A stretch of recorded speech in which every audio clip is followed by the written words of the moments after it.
T'as du mal à te motiver à travailler et surtout à étudier? Ne t'inquiète pas, c'est normal. Ça m'arrive très souvent.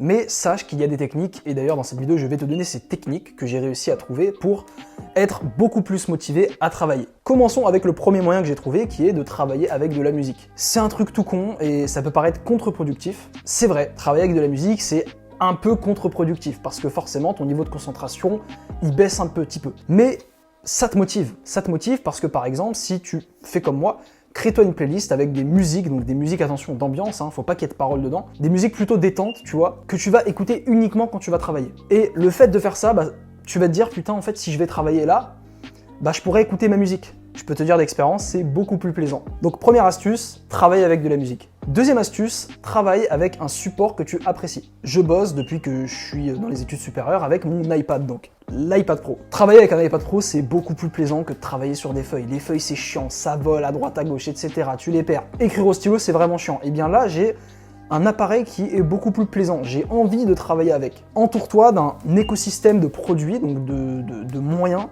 de travailler qui sont agréables. Par exemple, si tu aimes écrire au stylo plume, achète un stylo plume. Si tu n'aimes pas écrire sur des feuilles et que toi tu as envie de, je sais pas, d'écrire sur un iPad, achète-toi un iPad. T'as des iPads qui sont pas chers en plus, à 300 € avec l'Apple Pencil, c'est incroyable pour les études. Si par exemple tu travailles sur Word et que Word, je sais pas, taper du texte ça te plaît pas, tu peux trouver une appli tu tapes du texte, donc de traitement de texte que tu apprécies. Moi par exemple je suis sur Notion. Oui, il y a des fois, je vais me dire putain, j'ai envie d'aller travailler juste pour utiliser soit mon iPad, soit l'appli. Donc entoure-toi d'un écosystème de produits sur lesquels tu vas travailler et que tu vas apprécier. Tu verras, ça va grandement t'aider pour les études. Troisième technique, c'est de s'accorder une récompense à la fin. Si tu as vraiment une matière casse-couille à travailler, eh bien tu peux te dire ok, je vais travailler 1h30 cette matière et à la fin, j'aurai le droit de sortir avec mes potes, j'aurai le droit de jouer 1 heure à tel jeu vidéo. Autorise-toi un plaisir à la fin d'une séance de travail. Par exemple, si t'as un truc vraiment hyper important à faire et que t'as vraiment pas de motivation, n'hésite pas, accorde-toi une récompense à la fin. Dis-toi, je sais pas, je mangerai ce sneakers, j'aurai le droit d'aller à la salle. S'accorder une récompense, notamment quand t'es pas motivé à travailler,